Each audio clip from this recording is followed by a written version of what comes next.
Hey, I got something in the background playing here. I think it's my YouTube playing, and Isha's got some background noise going. I'm not sure what it is. There we go. All right. Well, Kufar Akbar, everybody, welcome to another edition of the Crossing the Crescent discussion group. We are live here every Wednesday night at 5 p.m. Central Standard Time, coming to you live from the cavernous desert of the Kafir Cave in Dar al-Harb, Kafiristan. Tonight we have we're going to continue where we left off last week. Last week we were doing 50 reasons. We pulled up an article. I pulled up an article. I'm not an original thinker. I pulled up an article from the Religion of Peace website, and it gave 50 reasons with links why Muhammad is not a prophet. And it looks like it was put together, I'm fairly certain, because I want to give correct attribution to this, I'm fairly certain it was put together by David Wood, or the majority of the links come from David Wood in his channel.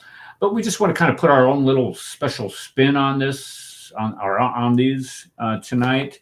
But before we do that, I had an article that I ran into. Well, what date? What is this dated? This is dated the 9th of December. So this would have been was today the 10th? Today is the 10th. So this would have been yesterday. What happened? Not smart. Let's try this. Share screen. Where are we? There we are. Right there. Okay, this one right here. This is an article. And it's titled "Dominate the Christmas Donkeys." The Religion of Peace trashes a live nativity scene. Then it got worse. Now, how can it get worse when we're just talking about a nativity scene? A nativity scene, folks, is just something. I mean, you don't get any more innocent than that when we start telling the Christmas story, and you start looking at the stories surrounding the birth of Jesus. And Christians celebrate this every year at this time, and we put out all these nativity scenes. We put them in public squares. We put them in our yards. We put them everywhere. Why? Because we're excited about celebrating and sharing the good news of God's ultimate gift to us, which was his son, who died for our sins, which is part of the show tonight, by the way, just saying. And this one right here, it seems that well enough cannot be left alone when it comes to these things. It's like if you're angry at somebody, you're probably going to go vandalize something that person owns. So this nativity scene was attacked by Muslims. Now, why would Muslims be angry at a nativity scene? And I ask this because Muslims believe, and you guys can correct me if I'm almost positive. They believe that Jesus Christ was virgin born and that we should celebrate the coming of a prophet. So why would you want to desecrate a nativity scene? I don't understand that. But it gets worse. Strange.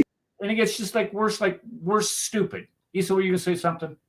Yeah, I'm like that. That was the question I was just about to raise. I'm like, that's strange. It's like, it's also, I've been seeing this with other Muslims who, take this kind of position of like that the Bible is corrupted. This is something I would like to talk about on the show. It's like, you do realize that this is your tradition. That's the argument of Islam, is that, I mean, across the board, doesn't matter what kind of Muslim you are, you have to believe in the ancestral tradition. You have to believe in ancient prophets, and you have to believe particularly in these Jewish prophets, right? So it's really, really bizarre to me to hear this argument of like, I'm going to attack a nativity scene, because I'm like, you're supposed to believe in this. So I don't know. It's weird. So why are they desecrating it? This is the hatred that I have continually stated. It's this hatred that just oozes out of their pores. This isn't a religion of peace. This is a death cult. This is a philosophy a group of people who engage in a philosophy that hate Jesus Christ. I know they'll say, oh, well, we love Jesus. No, you don't. No, you don't. You do not love the historical Jesus. You love this made up, fabricated guy by the name of Isa. It's not even the right guy, which we're covering tonight. Oh, by the way, it's not even the right Jesus. They're in love with that guy. They're not in love with the Jesus of the Bible. But with that said, anyway, they continually attack Christianity and its symbols. They come into, and this happened in Germany. This is in Germany. They invite millions of these hordes of Muslims into their country, hoping that they will assimilate, and they do everything but. And they do everything but assimilate in every country that they flock to. And I don't even say migrate or immigrate. They invade is what they're doing. You look at England, you look at Sweden, you look at France, you look at you look at all of these countries that they have invaded. They go there with the purpose of not assimilating and being absorbed into the culture. No, they go there to dominate and try to assert their own cultures. And if you're in Germany, if you're in England, if you're in France, if you're in Sweden, I don't want you bringing your culture and trying to assert your culture into my country. If I'm one, especially here in the United States, we're called a great melting pot for a reason, by the way. You're supposed to assimilate into it and not balkanize yourself and completely separate yourself from the rest of society. If you want to balkanize yourself, separate yourself from the rest of society, go back to Suckistan. Nobody cares. Nobody wants you here. But when you come here and you desecrate some of the most holy and peaceful symbols that we have by beheading baby Jesus. They beheaded. Am I correct on this one? They beheaded baby Jesus. Poland. Okay. They have gone too far. They decapitated baby Jesus right here. They decapitated baby Jesus. Now, it wasn't enough to decapitate baby Jesus. It wasn't just enough to do. This is how hate-filled these people are. This is how hate-filled. They had a couple donkeys there. Look at it. Look at these guys. They're mules. Maybe they're mules. Nativity scenes, Max and Lily. No, they're two donkeys. Max and Lily. Oops, sorry. Did I click out of that? Yeah, I didn't mean to. Max and Lily. Now, it says that, what does it say? They brutally tortured them. Now, somebody said, if I got this right, that they were hitting them with a closed fist in the head and just doing it that way. But me, being somebody who follows the religion of peace and its followers, I was naturally assuming that they were doing something else to these donkeys. And it's not because they weren't goats or sheep or anything like that, but that was my initial initial thought. I said, what are they doing to these poor donkeys at a nativity scene? But they went out and they beat these poor animals. Why? Well, I mean, what type of hate do you have to have in your heart to decapitate a statue? Number one, it's just a statue, for God's sake. And then to turn around and beat on these poor animals and abuse them. Why? What is wrong with you? I mean, I can't. I don't get it. Well, I do get it. I know what's wrong with you, and we're going to discuss that. And if you look at Germany has just given up in some towns, and they're not even having a Christmas village or Christmas festival. Why? Because these assholes, and that's exactly what I'm just going to call it like that. They're just a bunch of assholes. They come into these countries, and they have no respect for the law, no respect for the customs, no respect for the people. They're guests in a country, and they do these things because, well, it's against their religion. If you don't like it, get the hell out and go home. Go back to Suckistan and continue to suck like the rest of your people do. But don't bring your misery and don't bring your hate and don't bring your death cult into our countries. People are tired of it. And when I say people are tired of it, it's going to come to a boiling point, folks. It's you can't avoid this. What is coming? And it's going to get ugly. It's going to get violent. It's going to get bloody, and it's going to get ugly, because people are going to finally rise up and they're going to say enough is. They're not going to take it anymore. Enough is enough.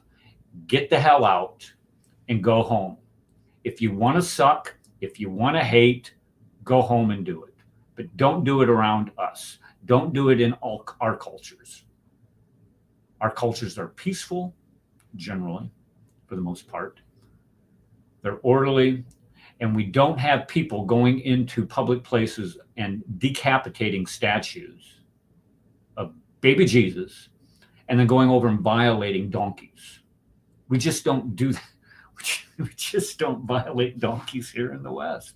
But evidently that must be something popular. I was watching a video a long time ago where you had a bunch of Muslim kids. I don't know, kids, they're probably teenagers, late teenagers, maybe young adults. They took a donkey and threw it off of a cliff. Just how evil is that? I mean, why would you do something like that to an animal? They probably found out it was cheating on them. Yeah, the donkey was cheating on him with the dude's brother or something, man. Yeah, I'm not. Yeah, that might be true. That might be very much true. I don't know, but it's just sad. It really is.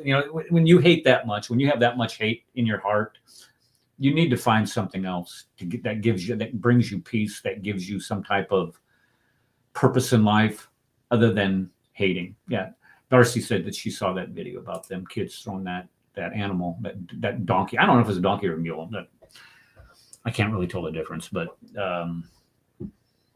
yeah, I mean, you just have to be hate-filled. The donkey double dipped. Yeah, I don't. You just kind of. I don't know what you do with people like that. I mean, if you abuse an animal, you put them in jail. Do they deport them? Why don't you start deporting people? I mean, once you start deporting people, that's when you can show up. Thank you, Lisa. That's when you should show up and say, hey, look, we better stop decapitating baby Jesuses. We better stop, violating donkeys. Hopefully you get deported. Okay, let's go ahead and are you slightly blurry, Eric?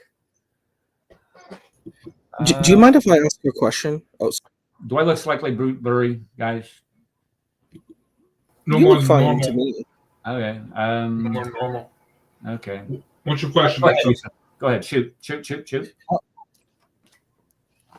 So my question is about, is there some reasoning why they did this desecration? Like, did they make an argument, like when they got apprehended? Did they say why they did it? I don't know. I have no idea. And I don't. And the thing is well, I know why they did it. They hate Christianity. They hate anything. This is why they go into churches and they destroy statues of Virgin Mary or Christ or anything that's representative of human beings. They went into, look what they did in Nineveh and Mosul. They went into that museum and completely destroyed all statues, priceless, thousands-year-old statues.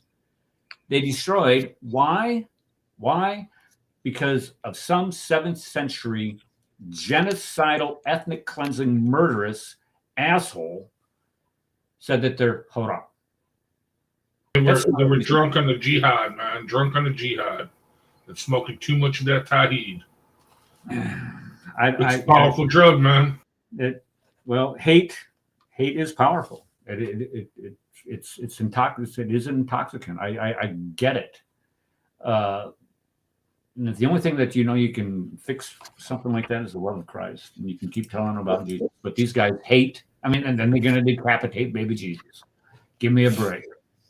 I mean, it just seems so bizarre to me because, like, if your claim is that you believe that you're from a legacy, if that's your argument, that you're from a legacy of the spiritual inheritance, that you're supposed to be from, this kind of pedigree, that you come from these ancestors who are following God, and you're supposed to be in line with that. It seems like if you do believe in that, then you have a problem. Like it's you have a cognitive dissonance. It's the same thing like when we've talked about the Islamic dilemma. I don't understand it. Like people are like, well, the Bible's corrupted. Then I'm like, and what's your legacy? Like what, you know what I mean? It's like you're saying, hey, I come from this great noble lineage, right? I come from this holy lineage, right? And then you say, well, but these holy people never really existed, right? Well, then what is the holy lineage that you come from? That doesn't make any sense, Yeah. Well, we have like an analogy. You're actually, this is cognitive dissonance. When you look at the archaeological evidence that we have for Christianity, Judaism, the manuscript evidence that we have for Christianity, Judaism, and then juxtapose that next to what we have for Islam, there is no comparison because there's nothing that, number one, there's nothing there for Mecca. Mecca did not exist in the 7th century. If it did, I need an artifact, just one artifact showing me that Mecca existed in the 7th century. Somebody outside of Islam saying that Mecca existed in the 7th century or earlier. I mean, it goes clear back to Abraham. Supposedly Abraham and Ishmael rebuilt the Kaaba. That was, 4,000 years ago. I mean, something. You ought to have something, but they don't. And then they sit there and tell us, "Oh, well, your book is corrupted." No, you know what Occam's razor is? I'm fairly certain. I'm almost positive it is. Occam's razor said that the most likely answer, the most sensible answer, is the one that is most likely. It makes the most sense. It isn't the one that needs all of these explanations to say, well, the reason why we don't have that evidence, the reason why this doesn't line up. We don't need that for Christianity and Judaism. You need that for Islam. So to say that Christianity in the Bible is corrupted, it's just asinine. It's just stupid. It really is. It just shows how historically illiterate and spiritually blinded these people truly are. They truly are, and it can be maddening at times having to deal with stuff like that. And listen to it. And I do it all day. And that's my problem. I need some type of peace in my life. Okay. Let's start taking a look at why we know Muhammad was not a prophet. And I have all kinds of you say you're on here twice, brother. You said you're going to have to pull one of yours off of here. Well, if you want to, I don't care what you did. You can be on here 10 times for all I care. What was I saying? Okay, so let's go ahead and look at some of these reasons why why we know Muhammad was not a prophet.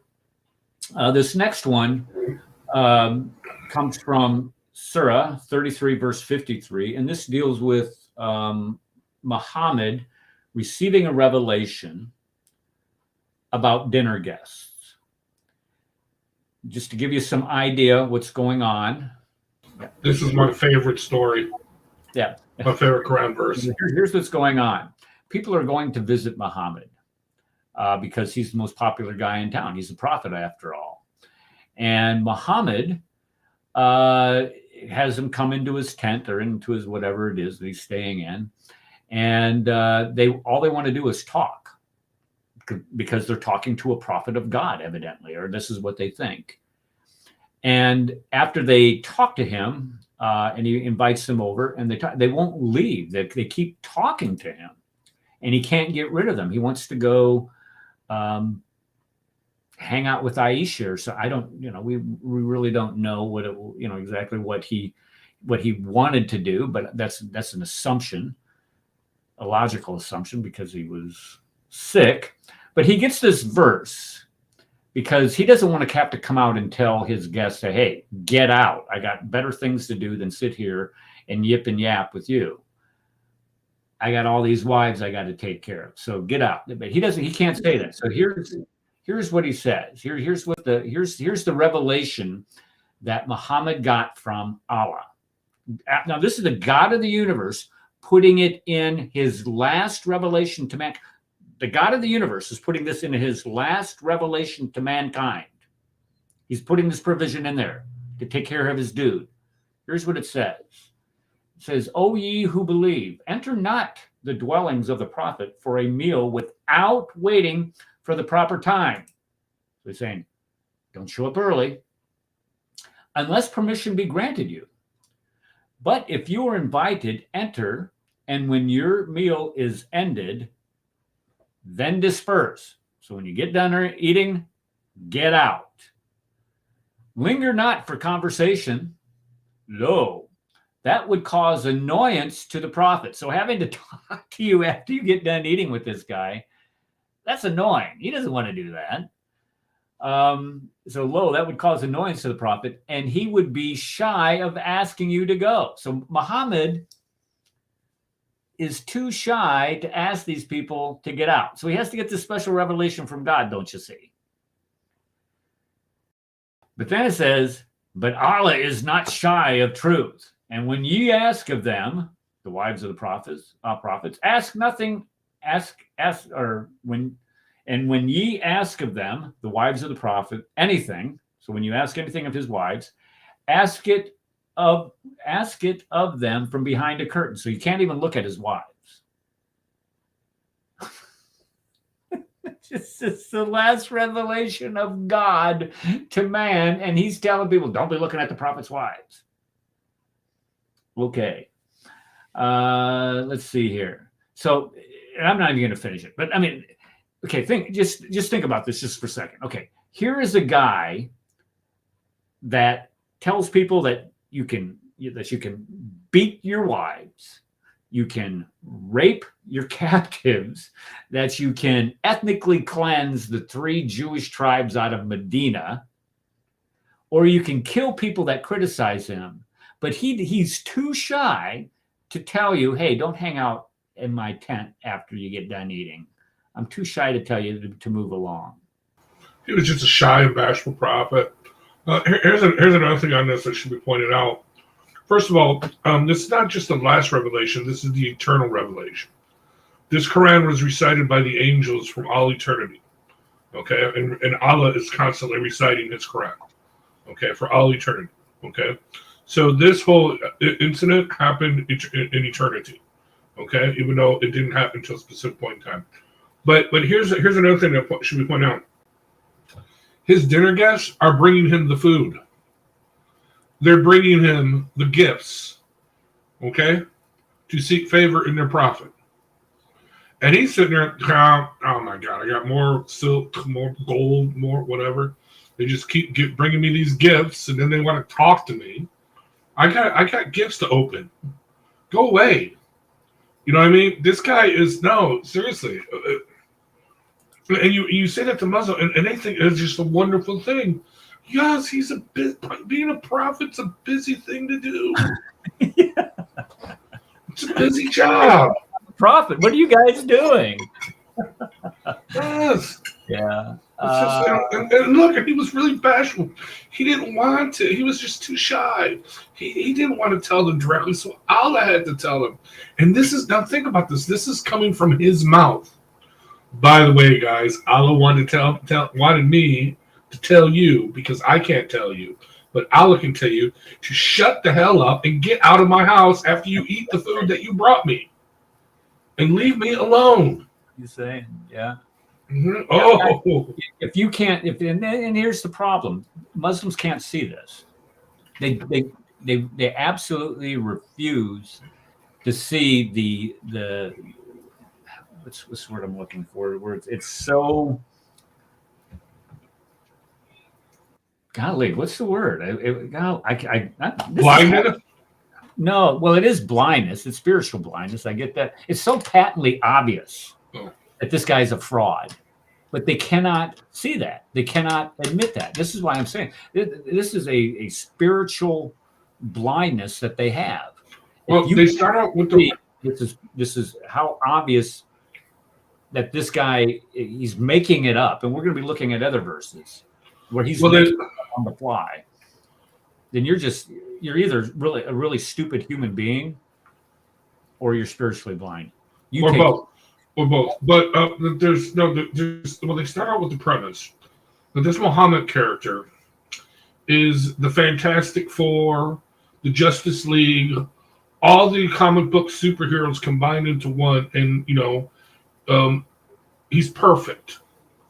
So they start out with that premise that he is perfect. There is nothing that he can do wrong. So even when he clearly does things that are like, well, in this case, this is a total social faux pas, if you will. This is totally just being rude. Okay.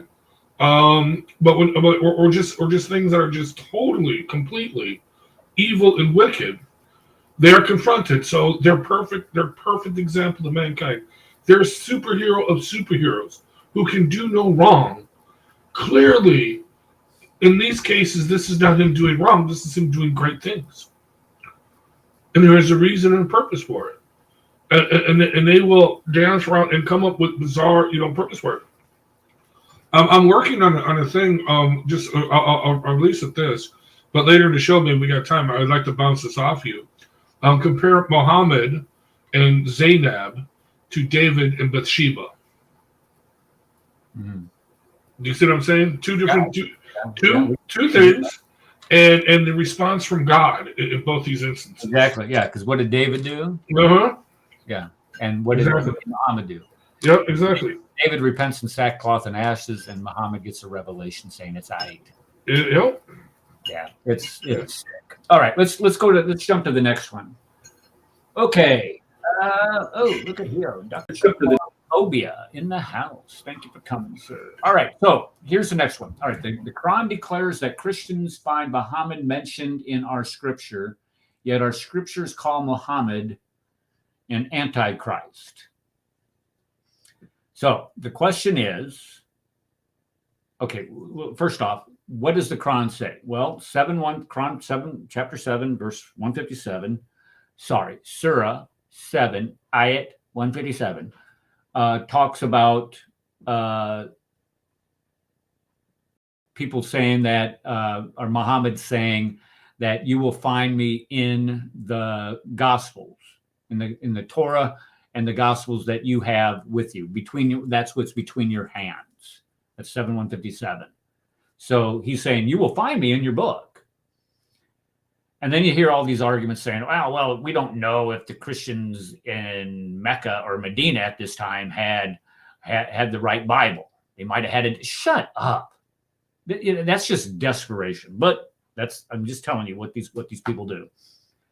Second one, 61:6, chapter 61, verse 6. It says, a prophet will come after me. Jesus is talking here, named Ahmed.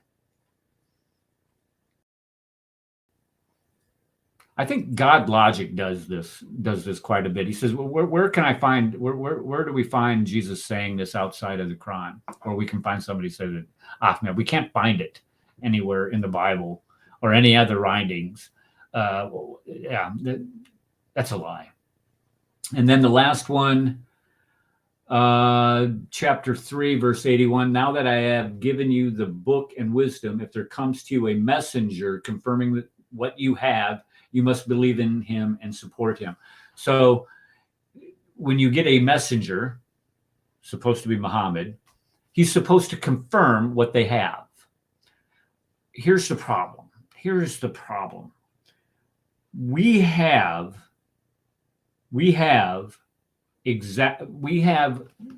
an entire Bible, the entire Bible, dated back to the 4th century. This is 300 years. It's not the Santiaticus. I think it's the Vaticanus is the oldest one, not the Santiaticus. I think it's the Vaticanus the Santiaticus and the Vaticanus. Both date to the 300s. This is 300 years before Muhammad. We have the entire Bible. We have the entire thing. And so what he is saying is it's supposed to confirm what we already have. It hasn't been corrupted. We have exactly what they had in the 7th century. We had clear back in the 4th century. So it hasn't been corrupted like they claim it has. So if it's supposed to confirm what is in that Bible, well, that Bible says that Jesus Christ was crucified on a cross. How are you confirming something when you're trying to teach something that is the exact opposite of what it teaches? How can Muhammad be a prophet if this is the case? And I know what the arguments, I mean, we've all heard them. What is it? Deuteronomy 18:18. Am I right on this? That's the most popular one, is Deuteronomy 18:18, where they're going to raise up a prophet like Moses. We had, what's his nuts? That guy from Florida. What's his nuts? What is his name? Nadir Ahmed on here a couple times trying to push that lie. Oh, we have Muhammad and Moses. They're the same guy. Both of them were circumcised. Both of them had mustaches and beards. Well, there's a critical problem with that. You can't hardly tell them apart. There's a critical problem with that. If these folks are saying the first premise, like logically speaking, that the text is corrupt. If the text is corrupt, then you can't appeal to the text. Either the text is true or the text is corrupt. This is my position. If I have water and then I put arsenic in that water, I'm not going to drink the water. Do you get what I'm saying? So if you're saying if you're going to argue for partial corruption, that's a problem. That's not a thing. You can't just easily promote that position and say, well, some of it's good, some of it's bad. I'm not going to drink water with arsenic. I don't think anybody on the panel would either, right? You know what I mean? You're not going to drink poisoned water. So either the text is true or it's not. And if the text is true and it doesn't fit your ideology, then you have to figure out another way to read the text. That's really the only position you can take. You can't take the position of corruption, because if you do, basically the whole premise of the theological premise collapses, right? You would have to try to reinterpret what Jesus means about, dying on the cross. Like you would have to figure out some other way. And that's a lot of work. People don't want to do that work, but that's a lot of work. But that's really the route you would have to take. You can't just reject the text outright, because the problem is that Islam and the Quran are contingent on these texts. That would be my position. You can't just throw these texts away. And it's illogical, irrational. That's what they do. They automatically dismiss them and claim corruption. And it wouldn't make sense, because the whole premise of Islam is it's saying, hey, we are following the prophets, right? Whether people believe that Jesus is the Son of God or not, the point is you're saying, I believe in Jesus. I believe in this story that he's from this virgin birth. He's the cousin of John the Baptist. All of these, notes. You're saying, I believe in this guy, right? Well, if you believe in this guy, well, what does it mean to believe in this guy? Who is this guy? Is he a peanut gallery prophet? Is that what you're saying? He's just some peanut gallery prophet that's out in the peanut gallery, or is he out on the baseball field? No, he's some guy that. You know what I mean? This is what I mean. When they claim to come from the same tradition as Christians and Jews, but yet they reject those traditions, saying that their texts are corrupted. And the thing that I was going to say about that is that when you ask them, well, provide me a definition of what corruption is. Tell me what corruption means. And they won't. And the reason why is because once they start trying to provide a definition of corruption, which would be variance within the text itself, the Quran fails too. So you would have to automatically say, well, the Quran has been corrupted also. And they won't go there. And so you just they play these semantic games of saying that the text is corrupted when it contradicts the Quran. Well, what is the Quran? Well, the Quran is just an amalgamation of, stories that pre-existed Muhammad. They're all amalgamated into this thing that they call the Quran. And we'll talk more about that here in a little bit later. But when we look at this thing with Muhammad being prophesied or being talked about in the Bible, it's a bunch of bunk. It's a lie. Every time that they try to consistently come out or to provide a consistent example, it always fails. And even I'm not this whiz-bang scholar of any sorts, but even I can look at these things and find the flaws with them. Deuteronomy 18:18, a prophet like Moses, where God will raise up a prophet like Moses. Well, what is a prophet like Moses?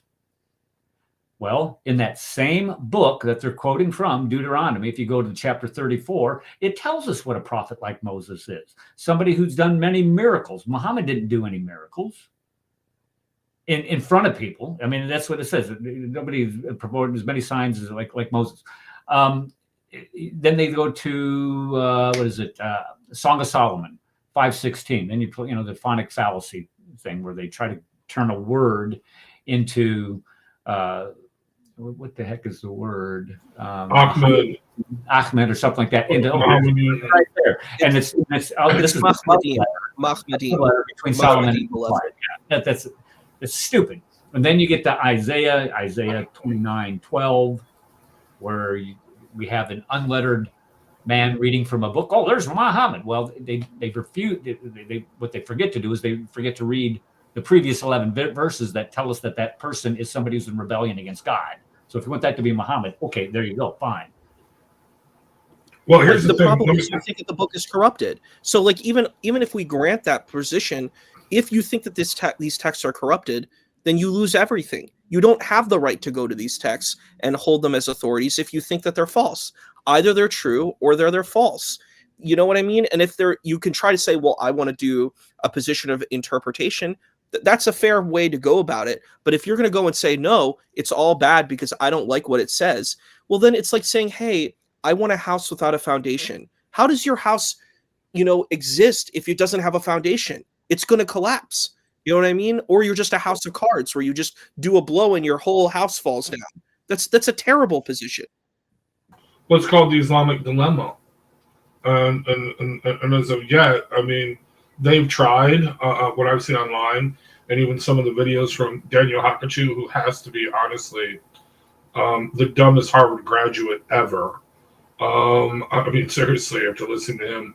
But no, they it says confirm the scriptures. Okay, here's what our scripture says. No, that's not the true scriptures. Okay, well, where are these true scriptures? Oh, they've been lost. Well, how can they be lost? Okay, well, Allah has them in heaven; He's protecting them. Well, they're not doing us any good because how can it be confirmed if they're no longer with us? And so on and so forth. Okay, I mean, it's just circular logic goes over and over again. But I want to just really quickly thing on a prophet like Moses.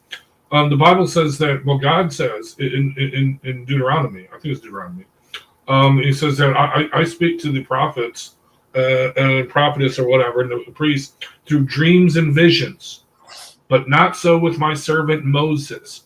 I speak to him face to face, like one friend to another. Right. Yeah. Okay. That's, I mean, seriously, that's like, whoa. Yeah. Where did Muhammad get his revelations from? Some cave angel, some cave bat. Yeah. So he never met God face to face.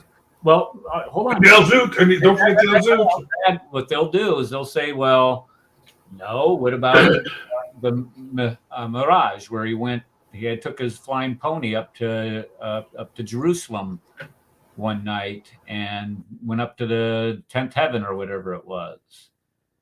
Well, even there, he never got up to see God. Well, maybe he did. No, he never saw Allah. Never saw. Okay, well, whatever. But the thing is that that's a lie because number one, there wasn't some winged pony like a Pegasus. I mean, it was a donkey. It was a donkey or a jackass. Yeah. That died in the desert. Can I ask the question? You said Putin's statement. What they're doing is they're appealing for evidence for Muhammad from a book that they consider corrupted.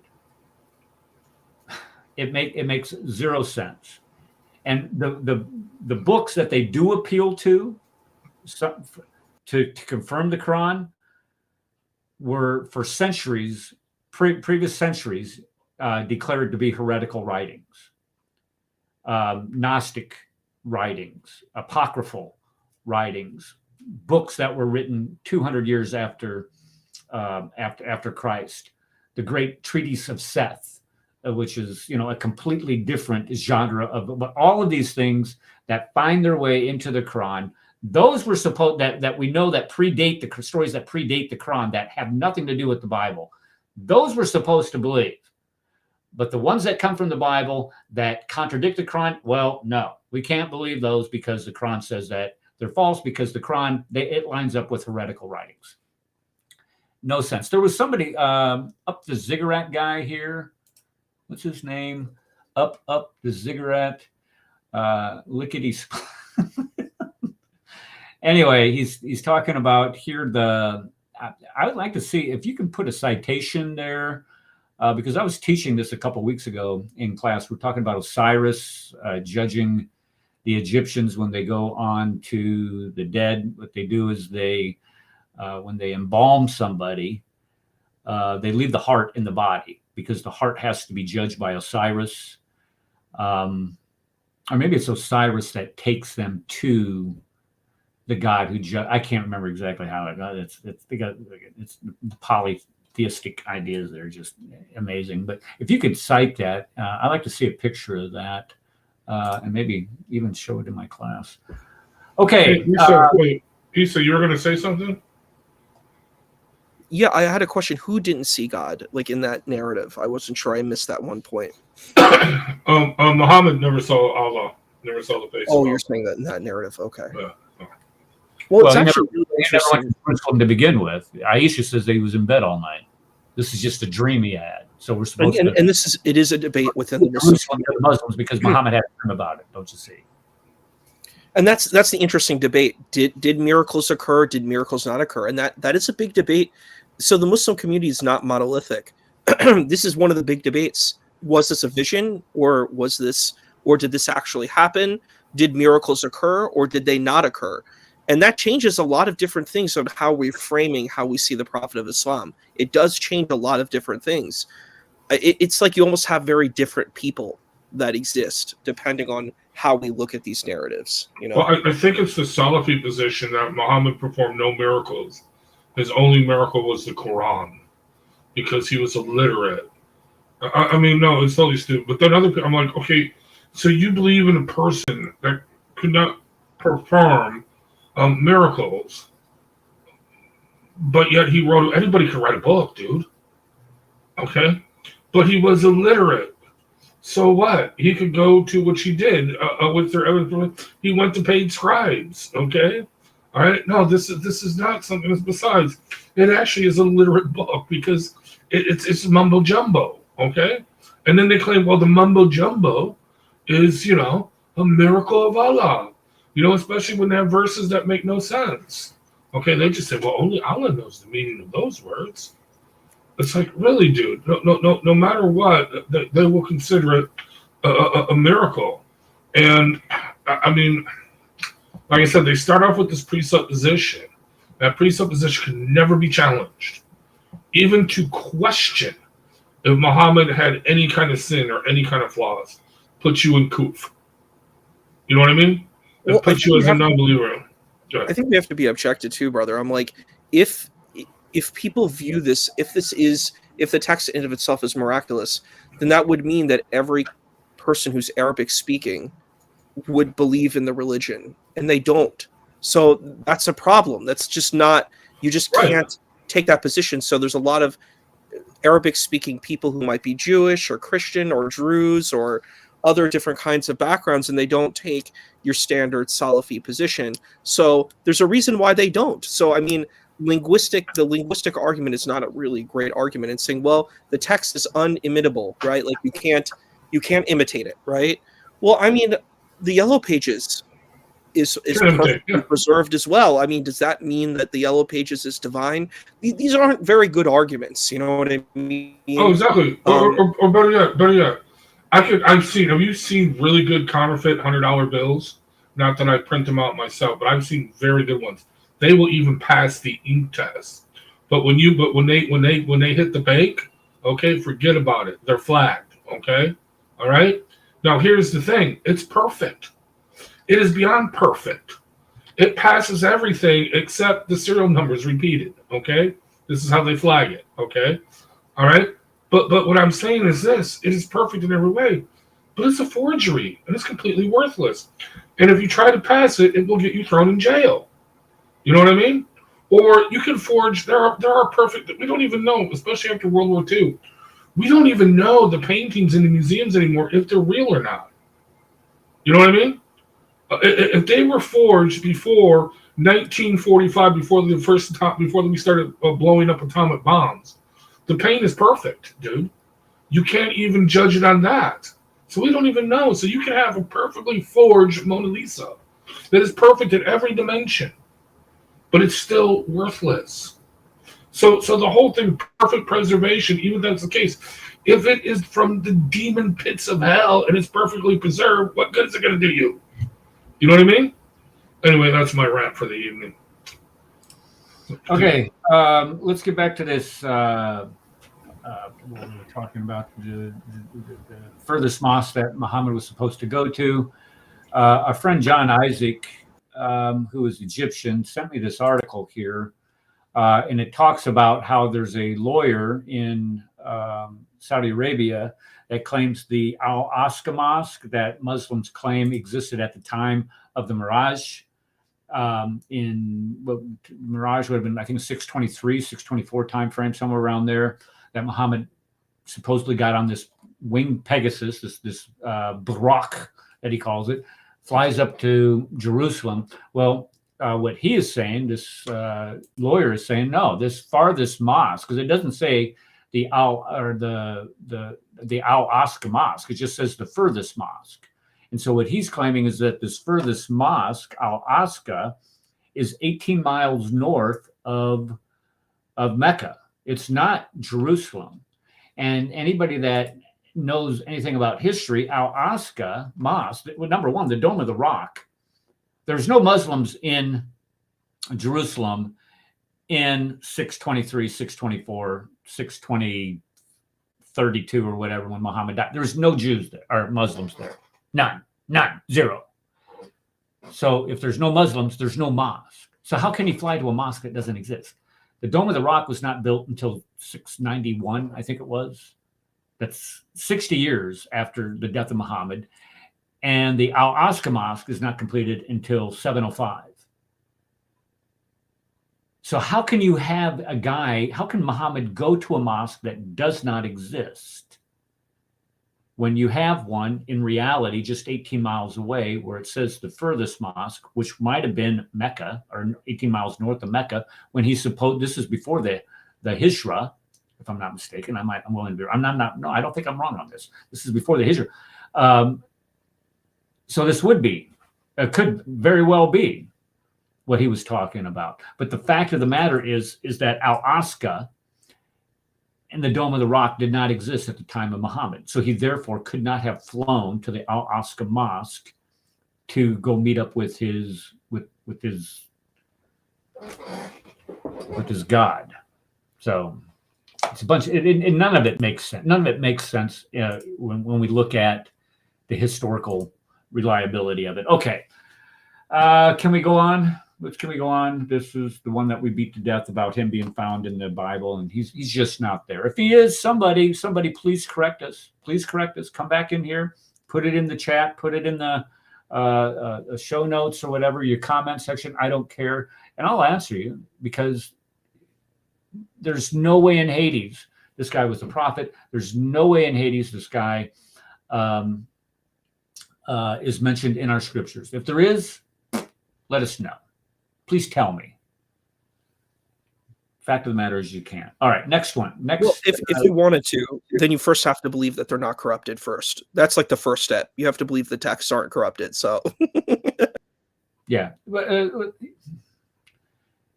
Yeah, well, the way they get around that is that those texts that agree with the Quran are not corrupted. Those that disagree with the Quran, those are the ones that are corrupted. Even though the Quran came to confirm all of the texts, it doesn't just say which ones. And it says that God's word cannot be corrupted. So none of it makes any sense.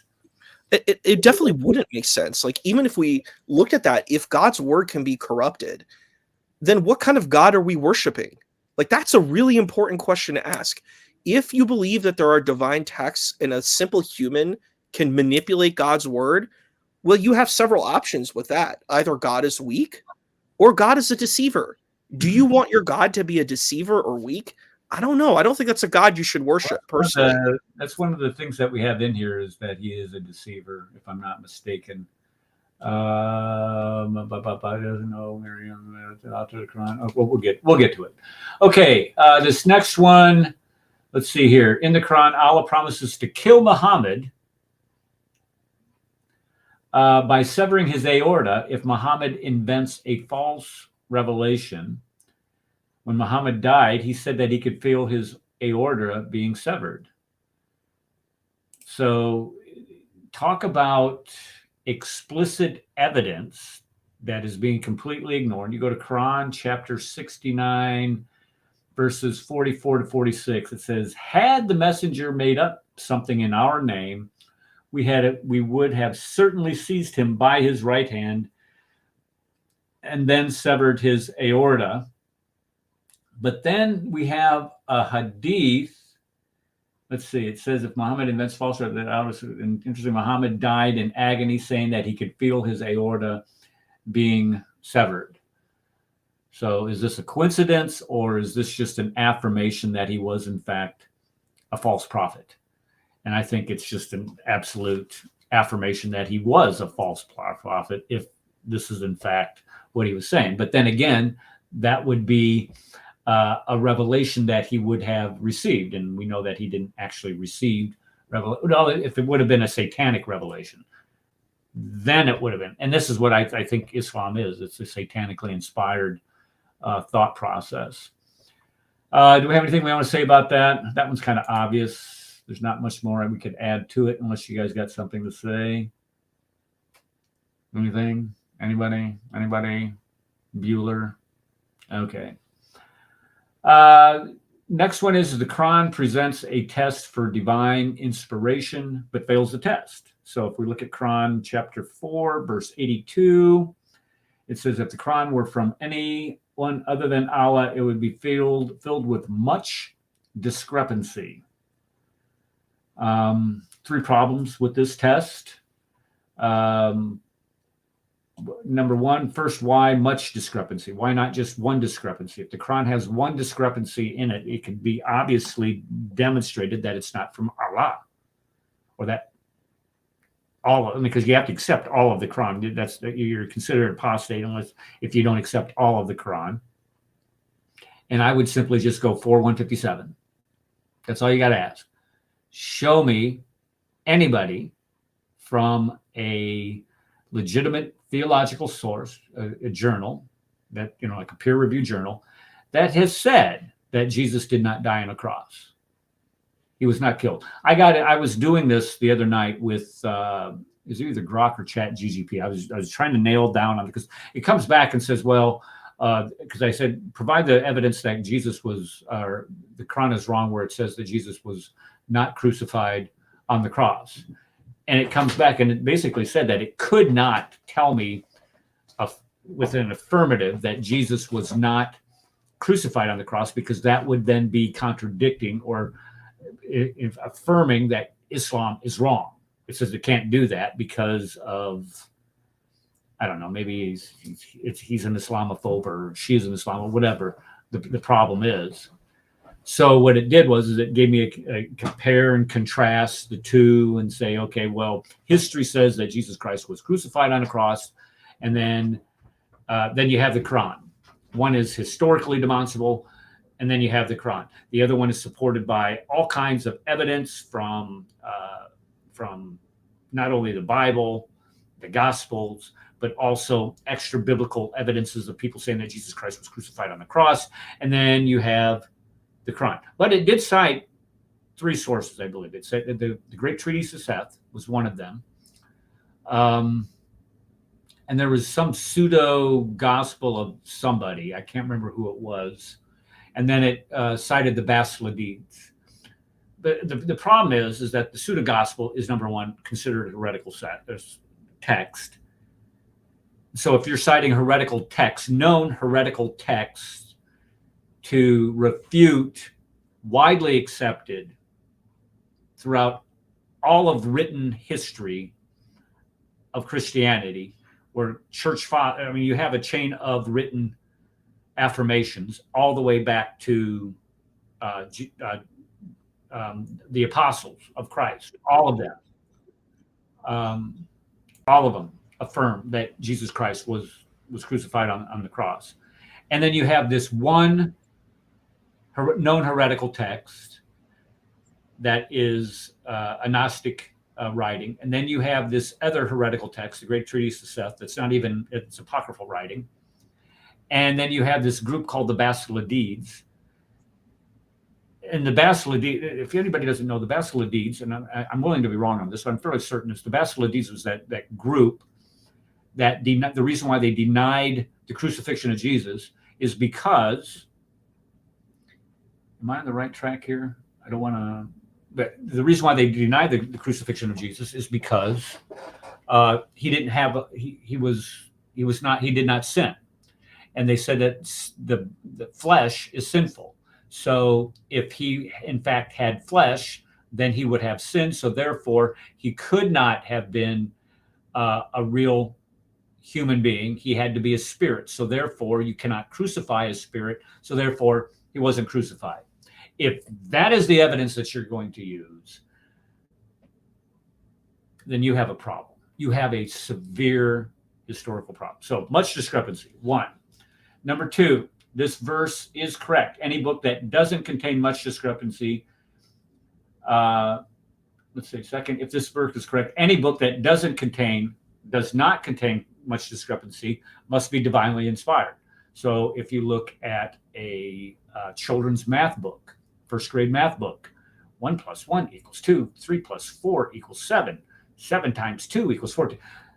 It doesn't contain any discrepancy, so it must be divinely inspired. Does that make sense? Is that consistent? No. This is a stupid argument. Number three, the Quran does contain much discrepancy. So it's even failing its own test. And we can sit here and cite example after just the historical errors that we find in the Quran, which we're going to do as we go through this list. It's actually laughable when you get to it. What is this? Messenger of Allah said, "I have been commanded to fight the idol." Okay, this is okay. Christo is citing Sunnah over here. I'm not sure what the Sunnah. Good enough to illustrate. I can redo. I don't know what we're saying here. Check your channel email if that doesn't look good enough to illustrate. Let me check. Sorry, folks. Let me go over here and check. I think we're sending me a picture of the. Here it is. All right. Let me look. Let me make sure your name isn't on here. Let me drag it over here. I don't want people seeing your name. And I'm looking. Let me show you what I'm looking at here, folks. I'm sorry. Where are we? Right there. Right there. Ba-bing. Eric, can you hear me? I can hear you. Can you hear me? I am hearing Brad and Issa and you all at the same time for some reason. You guys are not coming up on mic. Mute yourselves, per favor. Okay. Wait. Me and Issa were just talking about that. Like on Facebook, he can hear me, but I can't hear him, and I'm totally muted. Okay. So I've been having a conversation with, we're both muted. I've been having a conversation with Issa, and I've been asking the chat, can you hear me? Can you hear me? Test. And nobody in chat responded. Yeah, what about you, Dr. Kufar? Can you hear us? Because dude. I hear you. No, now, but could you hear me before, like for the past 10 minutes when I've been muted? Oh, no, I could only hear Eric. That's weird. Eric, remember when I bought the car and I hooked up the cell phone for the first time with the Android app in the car, and I was screaming at you people, can't you hear Issa's mic? They're talking in Arabic. He's in the class. They're talking Turkish. And you all thought I was stupid and crazy. And then I went and listened to the YouTube, and I'm like, yeah, I'm not hearing it on the YouTube. I must be crazy. But no, I wasn't crazy. Was I, Issa? I was not crazy. Yeah, I really was hearing you. Yeah, he's like, yeah. Oh, Rad. Uh-huh. You are crazy. It's just that you might not be crazy on this one. Yeah. Okay. Well, I'm just saying. All right. So interesting. Okay, We so gotta go back to streaming. Go back to streaming. Is this what you're talking about? These crosses that these other gods are holding up. Is that what you're talking about? Uh, up the ziggurat. Is that what you're talking about? Because that looks those you're right. Those do look like crosses. I never noticed that when because I would. This was this photo right here is in our textbook, and it's also in the notes that I was teaching from, and I never noticed that cross. That they're holding crosses, and this I'm not exactly sure what this is dated. It's probably 1000, maybe 1500 BC, if I'm not mistaken. It's an Akka. It represents the soul. It's the same as Orthodox. Huh. Well, why would it be in art form from ancient Egypt? I don't understand that. Maybe you can explain that. But that's really interesting to me. That'd be a good question to ask. Okay, where were we? Where were we before I got off track again? Okay, so we were looking at third reason why we know that. Wait, Eric, since you brought this up, I'm about to blow all your people's minds. There's something called Proto-Hebrew. It's a symbolic script, but it's called Proto-Hebrew. Let me see if I can share the page. Hold on. I have Cam here. Is this from Petrie? Is it from Petrie? No, I don't know. Here, let me share the screen. I'll show you. There's a cave in Egypt that they found these writings that it looks like they call it Proto-Sinaitic Hebrew. I don't know, but okay, screen. Hold on. There we go. You see that? Is that brought up? Yeah. Yep. Okay. Uh-huh. All right, well, okay, get rid of that. Okay. Look at the Tav. Can you make it bigger? Okay, so last character is called a Tav. That is it looks like the cross. It's the bottom. Right. Mm-hmm. Okay. It's called a Tav, T-A-V. Okay. That is a symbol, Proto-Hebrew symbol for covenant. The cross is a symbol for covenant. Think about that. We have the new covenant that is on the cross. And that was the Proto-Hebrew symbol for covenant back, way back forever. Here's something else that's going to blow your mind. The swastika, the Nazi symbol that everybody hates and loathes. That is actually a universal symbol. Now, Adolf did change it. He was a graphic artist. He did actually change it, and he made it look, I'm sorry, yes, he made it look really cool with that black thing tilted at 45-degree angle with the white circles surround. No, it does look cool. I'm sorry. Okay. But anyway, okay, that is a universal symbol. It is found everywhere, even in pre-Clovis man in the Americas.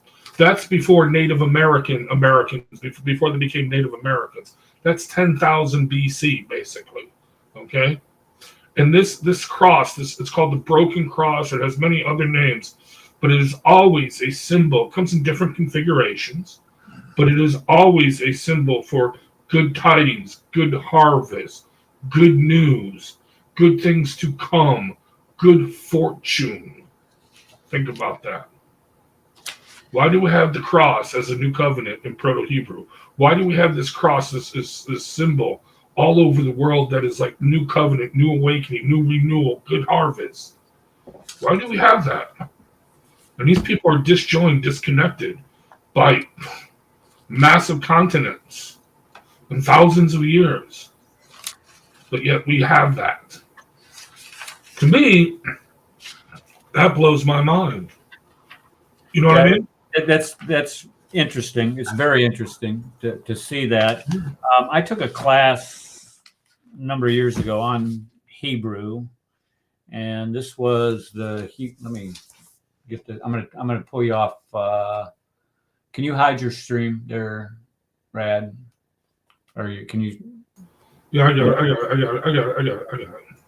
This book here, Holy Bible, but it has the Hebrew and the English translation to it, and I never got. I'm a terrible linguist. I can never learn foreign languages. I'm just terrible at it. But I tried it with the Hebrew. But the first thing you have to do is you have to memorize the alphabet. You have to learn the different symbols for the alphabet. And I remember the top. The top was easy because it looked like a T, and that's the sound in Hebrew that it makes, the t sound. But I never considered the fact that the ancient form of it would have been the symbol of the cross. And a lot of those symbols, the Proto-Semitic Hebrew that was discovered by this Petrie guy, 80 years ago, 100 years ago, I'm not sure exactly how many years ago, it was in the Sinai, where they found in caves symbols that, and what I think it's the Moses controversy done. It was a movie, it was a series of movies. The guy that Mahoney was his name, did the Moses controversy, and it talks about how can Moses possibly provide writing if the Hebrew language had not been invented. If Moses, in fact, lived around 1450 BC, an alphabet had not yet been invented, is the argument. Well, what the discovery of Petrie has done is it's demonstrated and backdated the invention of the alphabet, or at least a proto-Hebrew example of it, has been discovered in the Sinai Peninsula. And it shows how you have the morphology of these letters, how they change over time. When instead of like this, they'd be like this. And, the bull's horn turns this way, and now it represents this way. So it shows, I cannot remember what the guy's name is. He's a teacher. He's a professor down at the Dallas Theological Seminary. Popovich, something of Vich. I can't remember his name off the top of my head, but he does a really good job of explaining that. So that's a great example of that. Okay, let's go to the next one if we can. So we've showed that if there's much discrepancy, and we can do a whole show on the discrepancies that we find in the Quran. That's not a hard show. We've done this before, and that's just the historical fallacies that we find. We don't have to even do the theological ones, which we can do too. This next one, the central argument for the inspiration of the Quran is the argument from literary excellence, which is absurd on multi-levels. And I went to click on that, and it didn't provide anything. It went to a video, and of course the video is from like 2002. It's not there anymore. But when we look at literary evidence, there's a book that I have here. Let me remove one of my hogs. That this is written by a guy by the name of Andrew Bannister. He's a PhD. This was his PhD thesis, and it's called An Oral Formulaic Study of the Quran. And what he has done is he's taken the Quran and he's done a computer analysis of this. And if you're talking about something from literary evidence, what he's done is he's demonstrated that Muhammad was nothing but a reciter of poetry for entertainment purposes. That's all he was, because there's a tone and tenor and flow that he showed in a computer analysis. That's what he got his PhD in, of what the Quran is. And it's not from God. He goes through the book and he shows all the examples of where a lot of these verses and stories that are in the Quran predate the Quran, how they're written turn out to be nothing but old Christian hymns And that would be this right here, the Syro-Aramaic reading of the Quran, and Shoemaker's creating the Quran, and Luling's a challenge for Islamic Reformation. They all go back to the original source. They go back to the original Arabic, and they show how the Quran is nothing but a bunch of hymns and stories that were told centuries before the Quran. So this idea that it has literary excellence is a bunch of bunk. I saw that. Do you guys know who Hamza Mayat is? Do you guys know who this guy is? Hamza Mayat. He runs a site called Hamza's Den. Anybody in the chat? Maybe. Yeah, we should call into that.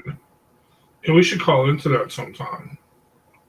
Okay. Doesn't he accept call-ins or whatever? Join the stream and stuff. No, we should do that. Well, he's one that's made an argument. He made an argument at Speaker's Corner. This guy makes so many fallacious arguments that it's hard to keep up with this guy and the lies that he tells. I just got a message here. Who's this from? Tim, my brother Tim. He's getting ready to retire.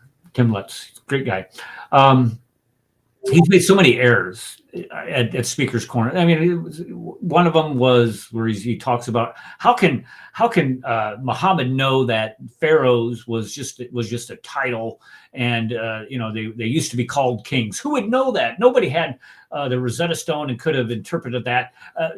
But we find in the Bible where the pharaoh is referred to as a king. But in the point that I was going with Hamza is he made another point that even the poets in Mecca and Medina said what a great poet or great poetry that Muhammad produced.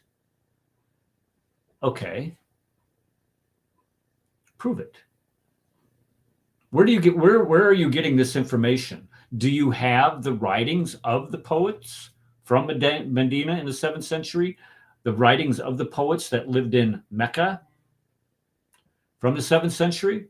No. The only thing you have are a bunch of hadith that were written down 250 years after the death of your false prophet, all of them bent on trying to turn this guy into some type of Harry Houdini character, saying that he,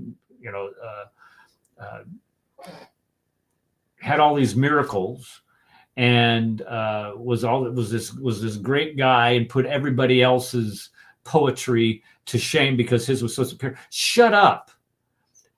If you want to prove your faith system, it's called primary source, dude. That's all you got to do. Start producing some primary sources demonstrating the veracity of your faith system. Show me, provide a primary source, document, artifact, something that demonstrates that Mecca existed in the 7th century. I dare you. I double dog dare you. You can't. So just as soon as you start saying that, well, this happened, all you're doing is just making up. You're quoting hadith, like I said, that were not compiled for 250 years after the death of your prophet, whose original writings we don't have until, I think, the Bukhari, the earliest Bukhari writings we have Bukhari is from like 1200. We're supposed to believe that. We're supposed to put some type of, say, oh, that's valid. We can trust that. Really? You're an idiot if you believe stuff like that. And that's saying a lot for idiots too. I mean, the standard for being an idiot is not that high. But anyway, if you ever want, it's a good read. It's a lot of the science in there. I admit I didn't quite understand myself, but I trust what this guy did in going in there and pulling that apart and showing how this was. Muhammad was nothing but a showman who claimed to be a prophet. Okay. Let's see here. The author of the Quran. Oh, this is pathetic. Here we go. Do we really want to do this? Do we have time for that? We have time for this. Are we ready? Okay. Quran, chapter 3, verses 35 through 44. And here we have the Quran not knowing the difference between Miriam, the sister of Aaron and Moses, and Mary, the mother of Jesus. It says in chapter 35, or chapter 3, verses 35, beginning 35, it says, when the wife of Imran, who is the father of Aaron, Moses, and Miriam, said, my Lord, indeed, I have pledged to you what is in my womb, consecrated for your service, so accept from me, indeed, you are hearing and knowing. Notice the flow and tenor of that, how it just sounds like a bunch of bunk when it juxtaposing against scripture. But when she delivered her, she said, my Lord, I have delivered a female. No kidding, you called her. And Allah was most knowing of what she delivered. No kidding, he's supposed to be God. And the male is not like the female. You think? Boy, that's a divine revelation. And I have named her Mary. And I seek refuge for her in you and for her descendants from Satan, the expelled from the mercy of Allah. Are we following this? Okay, so the wife of Imran gives birth to a girl. Her name is Mary. So the Lord accepted her with good acceptance and caused her to grow in a good manner and put her in the care of Zechariah, the daughter of Imran. Imran's the father of Aaron and Moses and Miriam. The daughter of Imran is now being taken care of by a dude by the name of Zechariah. Does this sound familiar? Does Zechariah sound familiar? Zechariah, does that sound familiar? That does sound familiar. That sounds like one of the gospel narratives. I'm not sure which one. Is that in Luke or is that in Matthew? Which gospel narrative? But Zechariah was a priest. And his wife Elizabeth was the one that Mary had actually gone to see. If you remember Zechariah, he's the father of John the Baptist. Okay, there we go. And being the father of John the Baptist, well, John was born and he can't speak. And if you guys remember this, just read the gospel. Anyway, so here's what it said. So her Lord accepted her with good acceptance and caused her to grow in a good manner and put her in the care of Zechariah. Every time Zechariah entered upon her in the prayer chamber, he found her with provision, meaning he found her with something to eat. He said, oh, Mary, from where is this coming to you? She said, it's from Allah. Indeed, Allah provides for whom he wills without account. Mary, the son of Imran, the sister of Aaron and Moses, is now having a conversation with Zechariah that she has been miraculously provided for by God. Hold on, it gets better. At that, Zechariah called upon his, Mary, this is coming, yeah, okay. At that, Zechariah called upon his Lord, saying, my Lord, grant me from yourself a good offspring. Indeed, you are the hearer of supplication. So the angels called him while he was standing in prayer in the chamber. Indeed, Allah gives you good tidings of John. So this is the same Zechariah who is the father of John the Baptist.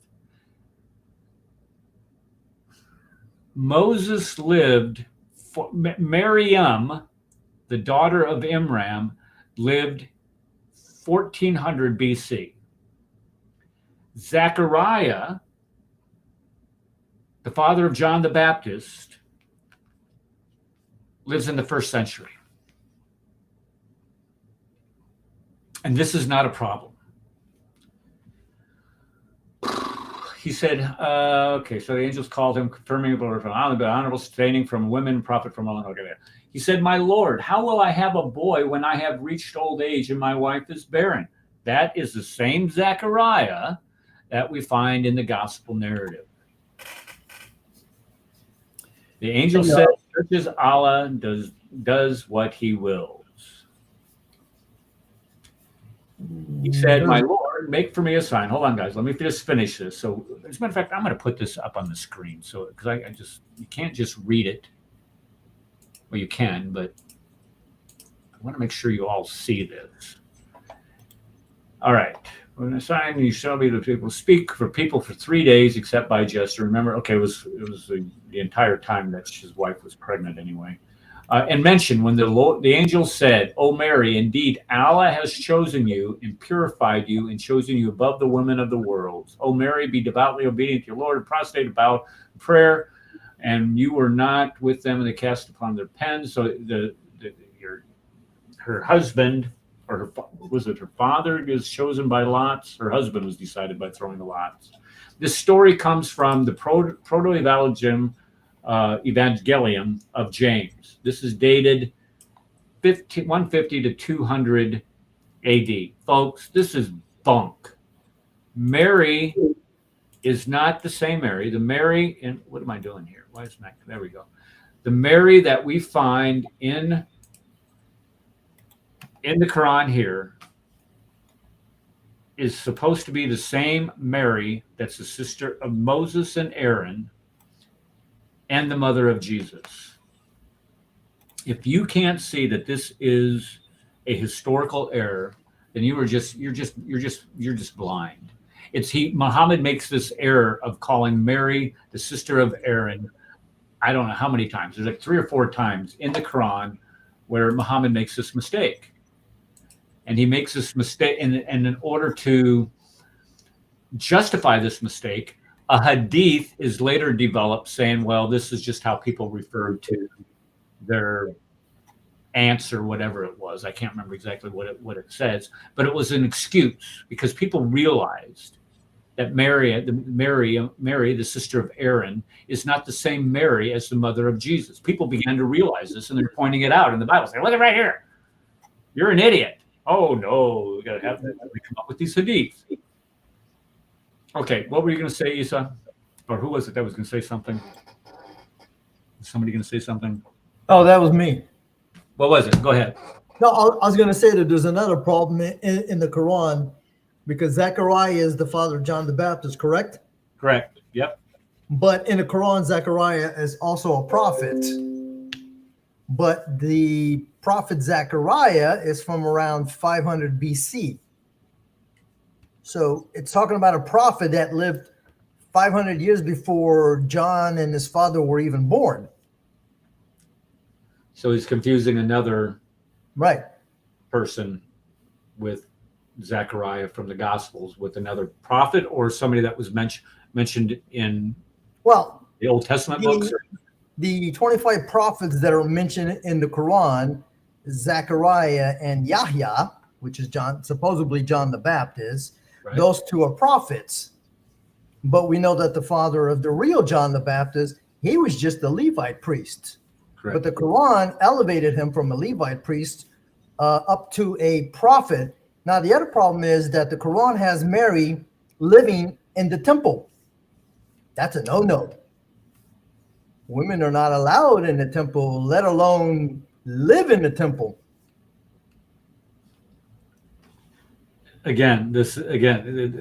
Being adhering to strict historical chronologies and the historical narrative, the Quran fails repeatedly every time you turn around. And this is I didn't realize that Zechariah is considered a prophet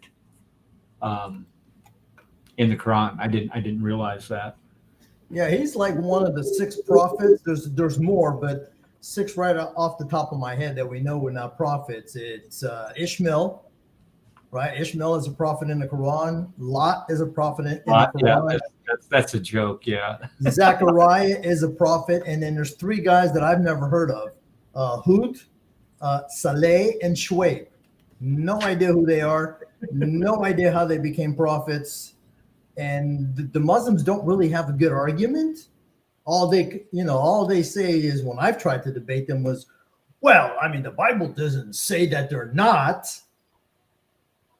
Like, Dr. Kupar Phobia, you silly Kupar. Don't you know don't you know there are 140,000 or 144,000 prophets? 124,000. Let me correct That's you. 124,000. Okay. Yeah. Don't you know? Don't you know Buddha's a prophet? But his scriptures got corrupted. Yeah, his scriptures got corrupted. Yeah. Don't you know that Tao, okay, is a prophet, but his scriptures got corrupted? Yeah. Don't you know that the person who wrote the Chronicles of Obi-Wan Kenobi was a prophet? Because Obi-Wan Kenobi was a prophet. Yeah. I forgot about him. But the funny thing is this has been an argument, or used to be, to run by the Word and I think Life GL, is Islam is untrustworthy. And their argument is that, according to Islam, all their sources before the Quran got corrupted, right? Mhm. So the Torah, because the Quran only mentions 4 books, the Torah, the Zabur, and the Injil.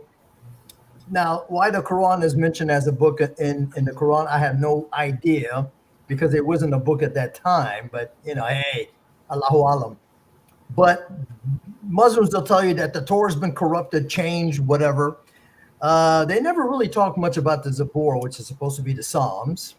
And then they say that the Injil, all of those have been corrupted. So, and the question was, why would you believe in a religion that has corrupted? No, Dr. Cooperphobia. They've not been corrupted.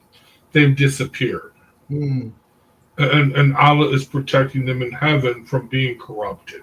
Because the Jews, the evil Jews, they wanted to corrupt them, but Allah took it away from them. The evil Jews and Christians wanted to corrupt them, but Allah took it away from them and protected the true Torah and Injil in heaven. But it also says that every prophet is giving a book. So what are the books of those other 124,000, 23,900? You know what I mean? No, where are their books? What happened to them? Yeah. Also, you got the problem that you got 124,000 supposedly prophets, messengers, because they make, these guys make up their own definitions and meaning. So that means Islam or Allah had 123,999 failed prophets / messengers. Now, I don't think there's been 123 or 124,000 civilizations or nations or people since the beginning of mankind. Allah also lies in the Quran and says, to every nation, to every people, to every community, to every ummah, we send a prophet speaking their language, meaning a prophet from among them, with the book, with the Quran. What prophet? With the Quran. Portuguese. No, with the Quran. Yeah, no, but with the Quran, with the book. Okay, reciting Allah's message directly from Allah. Oh, no, seriously, seriously. Look, okay, who was the prophet to the Aztecs when they were creating human sacrifices day in and day out? When they were being cannibals. To the Mayas, when they were being cannibals. To the Aztecs. To the Iroquois Indians. Okay, when they were cannibalizing and dirt worshiping. Who was their prophet? Where was their book? Okay? Do you see that? No, they are completely insane. This makes no, they make no logical sense. Anyway, Eric, your thoughts and opinion on that? It's all bunk. Sorry. You can only take so much of it, and try to, have them try to pass all of this off as some type of valid form of historical importance, or some type of has some type of historical backing behind, and it's just all a bunch of crap, is all it is. From a historical perspective, the Quran and the stories that we find in it are a bunch of crap, because they contradict the previous, and that's how history is done. You look at the earlier writings, and the writings that come after that supposedly supposed to support it contradict it, then you can say that the earlier or the later writings that come after are the ones that are wrong, not the previous ones. So I give them no credence. Okay, this next point. The Quran claims that Alexander the Great and Aesop were devout Muslims. Again, both baloney. Let me say that. Baloney. Alexander the Great was a pagan. Alexander the Great was a polytheist. Any attempt to try to say that Alexander the Great was a pious Muslim is baloney. In the Quran, chapter 18, verses 89 to 98, it talks about where Alexander the Great found where the sun sets in a muddy pool of water. But then a lesser known story is where he continues to travel between, let's see here. Then he traveled a third course until he reached a pass between two mountains. So it says Alexander the Great travels between these two mountains, and he is going to fight the people, or it's the people of Gog and Magog. Surely Gog and Magog are spreading corruption throughout the land. And so he needs to build this wall between these two mountains. So you have Alexander the Great building this great wall. Now listen to this. Build a wall between us and them. He responded, what my Lord has provided me is far better, but assist me with the resources, and I will build a barrier between you and them. Bring me blocks of iron. Then, when he filled up the gap between the two mountains,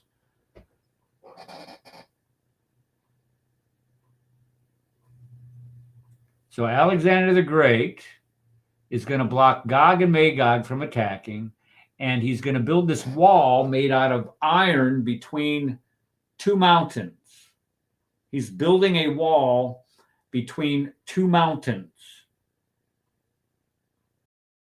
Did I say he's building a wall between two mountains? I think I said that. He's building this wall between two mountains. Now, hold on. It gets better. Bring me blocks of iron. Then he filled up the gap between the two mountains. He ordered blow. When the iron became red hot, he said, bring me molten copper. So he gets copper, and now he's putting copper over the iron that has been set and built this in this wall that's between two mountains. And so the enemies could neither scale nor tunnel through it. He declared, this is a mercy from my Lord. But when the promise of the Lord comes to pass, he will level it to the ground, and my Lord's promise is ever true. No, this is a lie. This is a story. This is a fable. And it comes from some of the fables that, if I'm not mistaken, comes from some of the fables that were made up about Alexander the Great. I don't know what you do with something like this. It's like saying that elephants were in Mecca, despite the fact that there's no water for them, and elephants drink like 400 gallons of water a day or whatever it is each. It's the same thing, but yet these fairy tales that we find in the Quran, we're supposed to believe. If this is true, okay, fine. If this is true, where can I find evidence of a wall being built between two mountains, just the remnants of this wall? Where can I find this? Where is this located? Eric. Where did correct? Just one more. Where does somebody mention this wall in history? Show me. Okay, Eric, had to have been described by somebody, would have definitely written about this. Go ahead. I'm sorry. Okay, you silly kafir. I can answer all the questions from actual Muslim responses that I've dealt with over the decades now. The wall is in Afghanistan. I'm not making this up. The remnants of the wall, I should say, in Afghanistan. All right. In Tora Bora. It's in Tora Bora. Tora Bora. Of course. Yeah. And that's why the U.S. military used nuclear weapons to bomb the hell out of it. Well, no. Let me take that back. Dropped the Moab bombs, but at the time, they were claiming it was nuclear weapons, nuclear bombs, okay? Because they had to destroy all evidence of this. See, they knew Osama bin Laden wasn't there. By the way, Osama bin Laden, of course, was a CIA agent who was a taxi cab driver, still a taxi cab driver in New York City right now. But that's beside the point. Okay, but they blew up Tora Bora to blow up all the evidence of this wall in Afghanistan. But you could still see the iron rings of the chain that chained the door shut somewhere in Tora Bora, if you look carefully. Just saying. And also, all the evidence prior to that, the evil Jews, of course, because they are evil, they destroyed all that written evidence, okay, of any mention of anything from the Quran prior to the Quran, and any mention of the prophet in their scripture prior to the, because they knew he was coming. The Jews destroyed it? Jews did. Jews did everything. Let me write that down. The Jews did it. Mm-hmm. All right. That makes all the sense in the world. Yes. Yep. And evil America did it, serving the Jews. Yes. We blew up all the evidence in, just like we covered up the crack in the moon. Yeah. Mm-hmm. Oh yeah, we did that too. Yes. That's true. Yeah. Okay. I don't know what else you can say. I mean, it's ridiculous. By the way, people, that is actual responses Muslims will tell you. I am not making it up. That is actual. I don't doubt you for a second, because it sounds about how, and it's just desperation is what it is. Tora Bora was a mountain complex, and dishes in place proper halal. If you get my reference. Where is this? There you go. And what is Christianity? In Christianity, the word Trinity is used as the main pillars of the religion. Is there any mention of this belief mentioned in the Quran? Praise be to Allah. Okay, we can cover that. We can cover that. I'm not sure if we have that in these questions here. We'll cover that at a later time. Okay, so this next one, the Quran is missing out, Rad. Okay, you need to behave. I'm just saying, okay? What I do? Behave. Listen, this next one. Okay, the Quran is missing at least 2 verses in which Allah commands grown women to breastfeed grown men in order to prevent sexual misconduct. Oh, come on. It says it. Let's see here. So, and they get this. Get this from Sahih Muslim 3422. Amra reported that she heard Aisha discussing fosterage, which makes marriage unlawful. And she said, Aisha, there was revealed in the Holy Quran 10 clear sucklings and then 5 clear sucklings. So it was evidently abrogated from 10 to 5. Yes, you got that right. It was eaten by the goats because they weren't paying attention. Sahih Muslim 3416. The original Islamic paper shredder. Yes. Just destroyed all the evidence. Goat. Yeah. Picked it up at the south end of a northbound goat. Allah's apostle said, being suckled once or twice, or 1 suckling or 2, do not make marriage unlawful. So you can't just,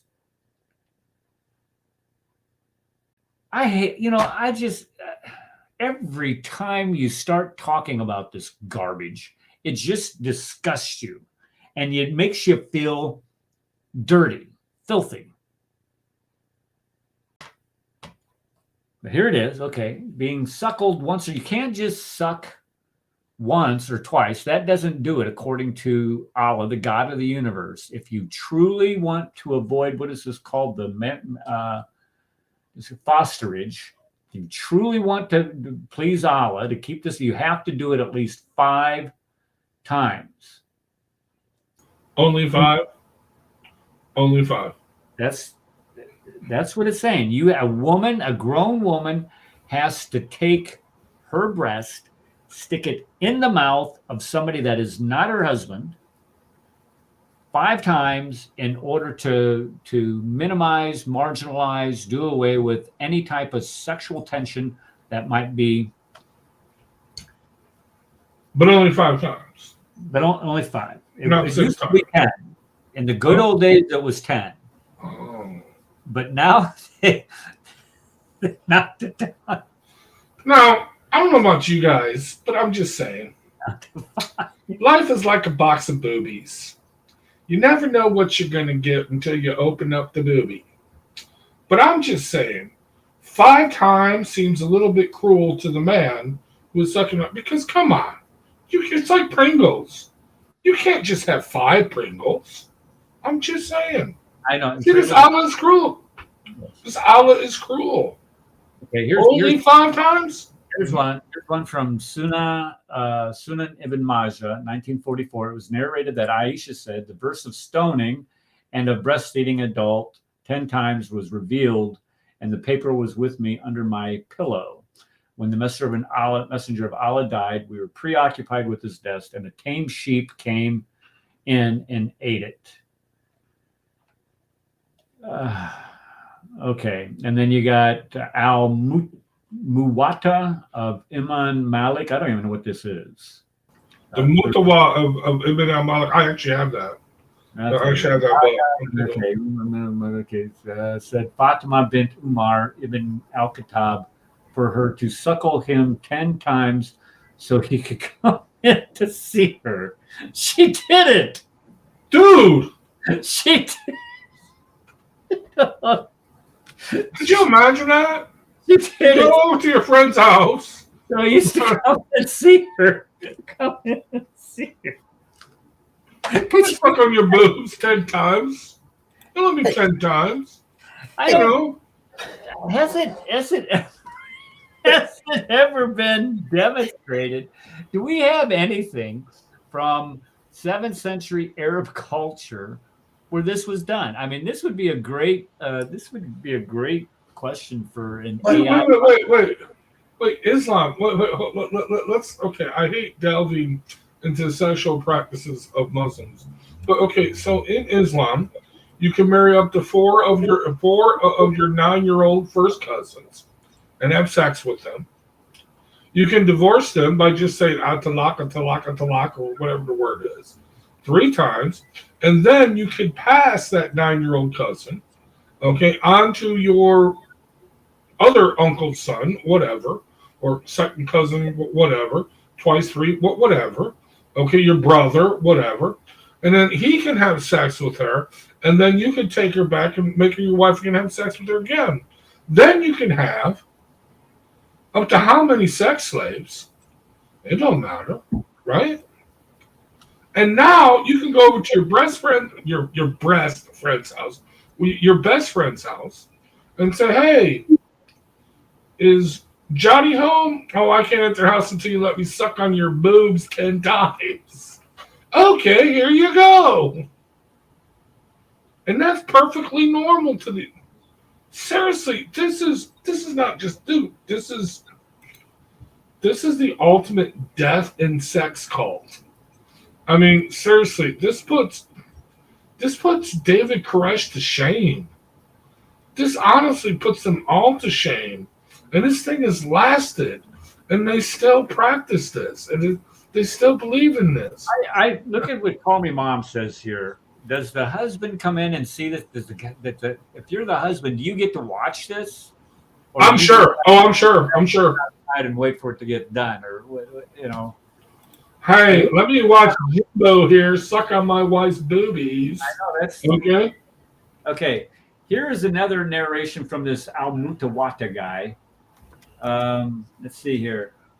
It says Mutawa is the book. He's Malaki. What? Situation. The messenger of Allah said, "Give him 5 drinks of your milk, and he will be mahram, illegal to marry. Buy it. You get 5 drinks of your milk."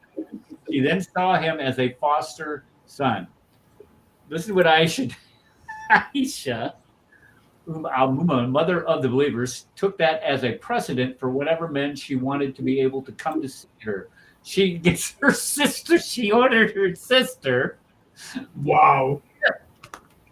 And the daughters of her brother to give milk to each other, and she wanted to be able to come to see her. So she gets her sister to Wait, hold on. She didn't do it because she can't produce milk because she's sterile. to the wives of the prophet refused to let anyone come into them by such nursing. They said no. Well, we think what the messenger of Allah ordered by Salah bint Shu or whatever to do was only by an indulgence concerning the nursing of Salim alone. So the rest of the wives say, hell no, we ain't doing this. Wait. Okay, here's the point. All these points. These are known verses that are missing from the Quran. Because we have hadith that what the criterion of embarrassment clearly show that they were in the Quran, stoning, suckling, satanic. I'm sorry, Cooper, mute yourself. Are still there. What did Chris posted? Chris is posting all kinds of stuff here. What is this? Hired for outreach to Muslims, delivers a joke. This would be in theories like Prophet Muhammad never existed. That I'm going to read that article. Thanks for posting that. Okay, he only had to drink 5 quick. It's okay. Jeez, very good. Yeah, that's it's just sick. I don't know how you deal with it. I don't know what to do. But wait, how deep is the drink? Do you get a full quart size, take it home to go? I mean, you know what I mean? I don't know. But no, think about it. Aisha. I'm sorry. Wait. I'm sorry. Listen to this. Aisha, honestly, comes out like, she's a hardcore woman. She gives as good as she takes. I like Aisha, the character of Aisha. I really do. Because she was abused at 9 years old. She came up through it. She knows it. She's like, you're telling me I got to put my boobie in your stranger's mouth. Yeah, okay. No, I'm just going to have my sister do it, okay? Here you go. Sister, this strange bearded man is coming over. Here, go ahead and suck on her boobie, not mine, okay? Or my slaves or whatever. She ain't, but the other wives are like, no, no, but you can think about that. Okay, I'm going to go over to Aisha's house. I'm going to get me some boobies. I'm just saying, dude. I mean, no. Yeah, this is where once you get done with the show, you have to go do wudu because you just feel filthy talking about this. It's just so. That's why they do the wudu so much, dude. That's why they do wudu all the time because just reading their crap, they're dirty. It is. I agree. I 100%. Okay. This next one. Yeah, that's a great point. What if she's not producing milk? What do you do? See, that's where Aisha was smart. Because Aisha was like, we're not doing that. That's why I'm like, hey, sis. I never had any children, if I must. Yeah, she was sterile. Yeah, she was sterile because, although she was brutally raped when she was 9 years old, that has a tendency to make you sterile, evidently. But I'm saying she was, okay, no, all her hair fell out. She was under constant stress. But no, she came out on top of this, dude. Okay? No, she really did. I actually, the character of Aisha, she was a biker chick at heart, dude. Hardcore biker chick. No, seriously. That would survive the exactly raping some old scumbag crawling on top of her. Not just to mention the whole thing. She not only did she survive, she thrived. Okay, you know what I mean? Yeah, okay? That's true. True All right. Okay. And you look at her responses. When she gets to an argument, she would always trick Muhammad. Does everybody have a devil? Oh yes, blah blah blah. Even you, Muhammad, you have a devil. Oh, Muhammad then is like, oh, but I converted my devil. The hadith where she says, I find it odd that Allah grants you everything that you want. Exactly. Yeah, Allah always bends to your desires. No, she would mock him. How that always happens. And she's just a young girl, and she's able to. Exactly. No, she's hardcore, man. See, this guy's a false prophet. He gets everything he wants. Yeah, Don't you see a pattern here? She was smart. She was no idiot, dude. Like I said, I mean, okay, if some of the stories are true, like I said, she's like, this dude ain't sucking on my boobies. Here, sister. Here, servant. Here, other wives of the prophet. You go ahead, have at it. I don't care. It's but not me. Sick. Okay. This next one. The Quran contains numerous false stories that were plagiarized from other sources. So this is an AI generated. No, I didn't get this from AI. Where did I get this? I got this from. I can't remember where I got this. I don't have this. But it does is it provides a list of stories that we find in the Quran, provides the chapter and the verse, and then it provides the source for where this story comes from. So let me just put this up on the screen here and just show you real quick a couple of these. When we look at Jesus making clay birds or speaking from the cradle, and we find this in Surah right here, chapter 3 and chapter 5. Well, we know this where this comes from. It comes from the infancy gospel of Thomas. Now, again, this is a 2nd century apocryphal writing. It pre-exists Islam. We know where this comes from. It does not come from Allah. It does not come from an angel Gabriel. It comes from a Christian source, a previous Christian source, an apocryphal source that was not canonical. These were stories that were floating around, being developed in order to, basically told as like bedtime stories for kids. Notice, these stories do not appear in the New Testament, only in later Christian Apocrypha. Then you have the 7 sleepers of the cave, Surah chapter 18. And again, here, this is an early Christian legend. And we have the date right here. So we know where this comes from. We know when it was developed and where it was developed. It didn't come from the angel Gabriel. This is a bedtime story told to children.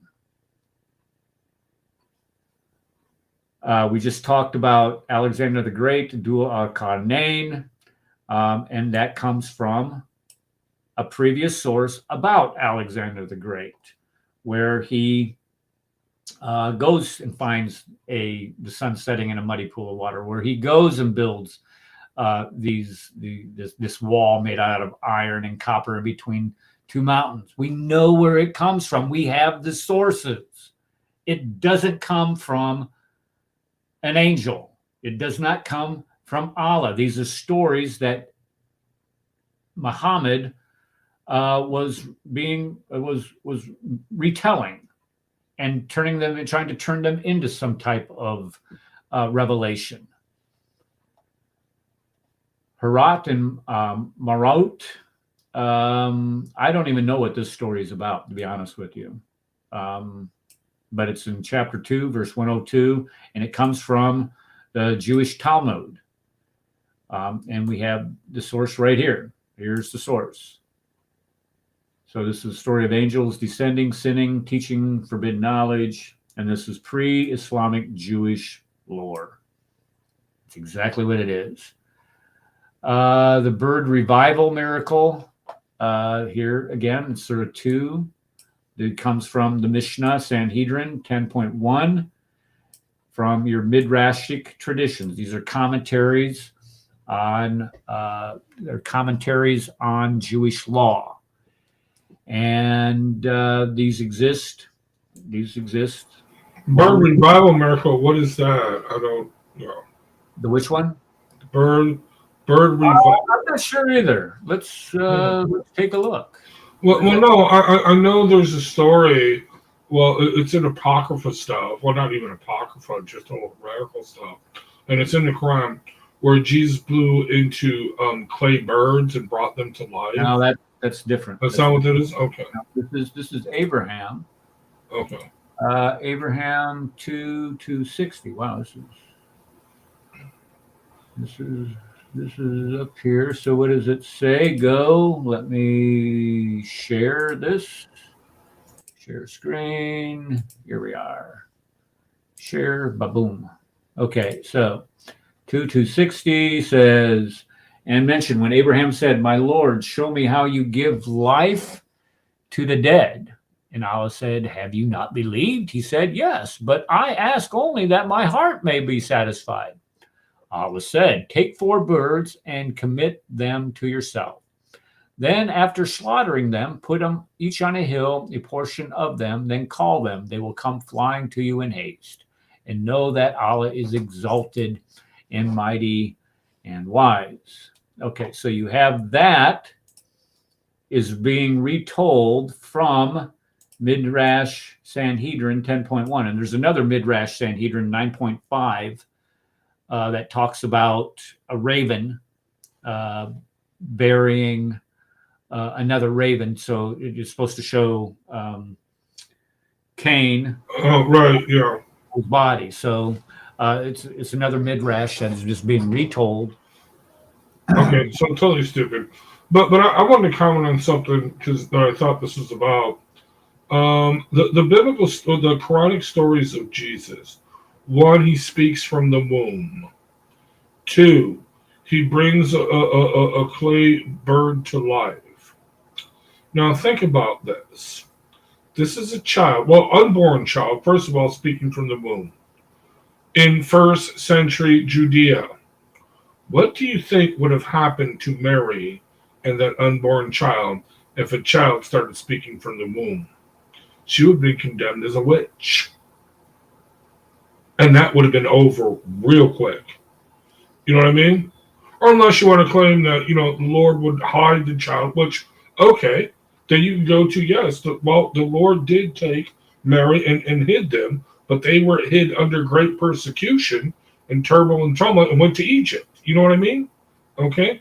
They escaped the slaughter. But I'm just saying, think about this, dude.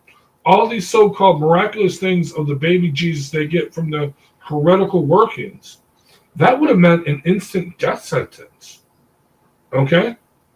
Because he would have been declared a witch and a wicked thing, because that is supernatural. That does not happen.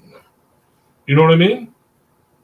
I'm just saying. So even there, I agree. I understand. I completely agree. Yeah, if this would have happened, then she would have been absolutely condemned and stoned to death. Okay, let's. I tell you what, we're at 7:00. We've been going 2 hours, and I have to make a run downtown. Let's go ahead and do a part 3 next week. Does that sound like a plan? Can we do that? Sounds cool. We'll do a part 3 next week, and we'll cover, because there's 20 of these things that are here that I definitely want to talk about. And there's so many other ones also. So let's go ahead and plan to continue this next week. We will. We'll start at the beginning of the numerous false stories. Because when I did a debate with what's his nuts, the Nadir Ahmed dude, one of the arguments, we did it over the crucifixion, and one of the arguments that I brought up, I said, look, how can you trust the Quran when it says that Jesus Christ was not crucified, when this is one of the most documented and well affirmed and tested to events from antiquity? How can you trust it on all these other things when it also makes errors on something that's patently obvious as this, demonstrably obvious as the crucifixion? When it starts talking about, chainmail for King David, and talking about a Samaritan at Mount Sinai, all these other things that are involved in this.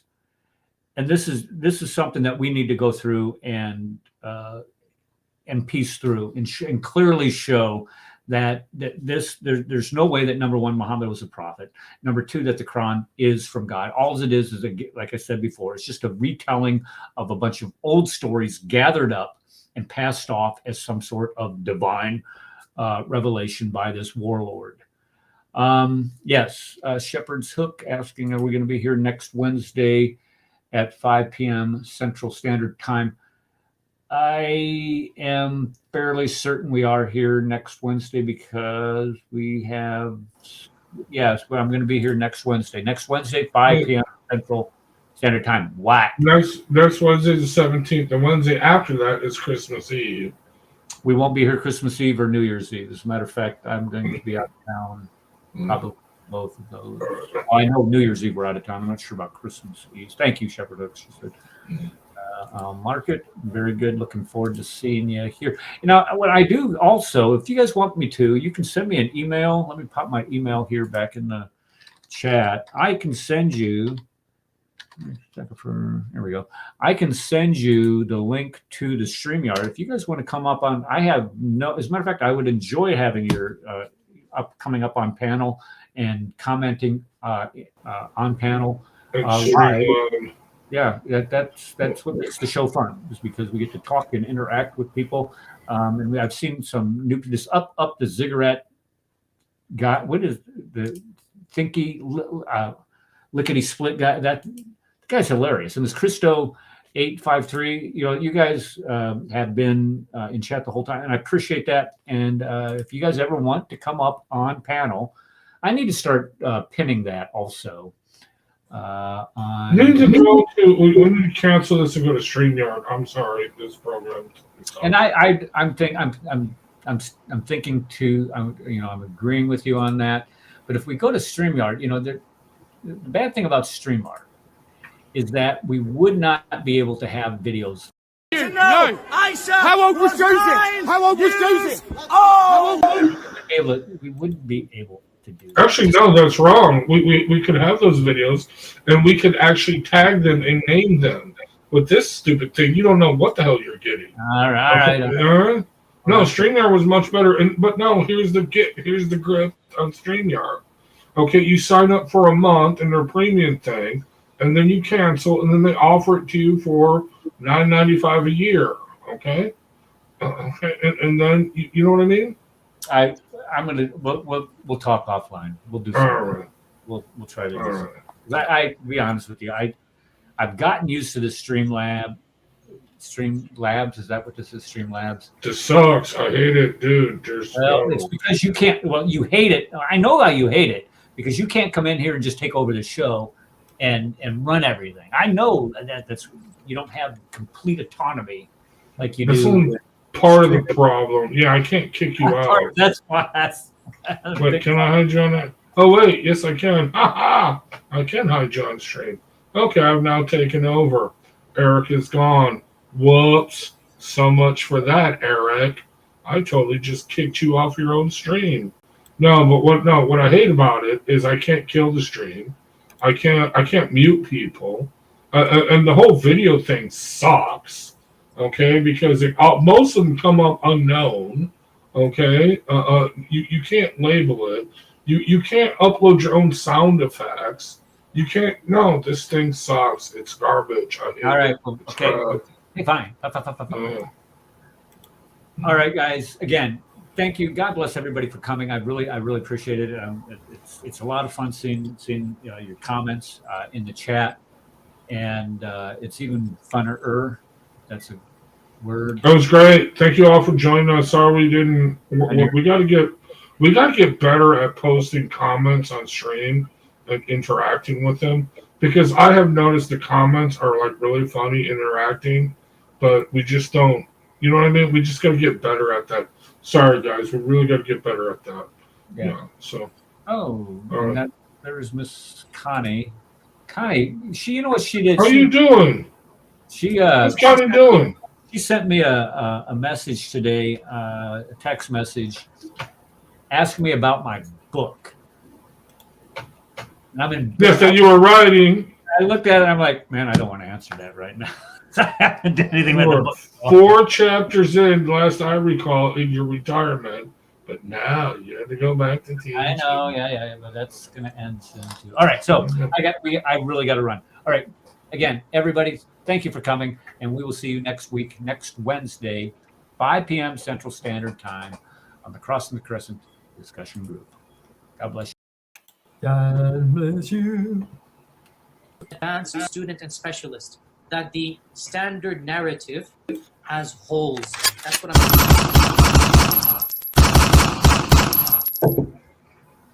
That the Muslims were rioting against one another. And as much as we don't want to face the fact, the Muslims were lying sometimes. They were fabricating, they were embellishing, and that might be hard to accept, but that is a reality.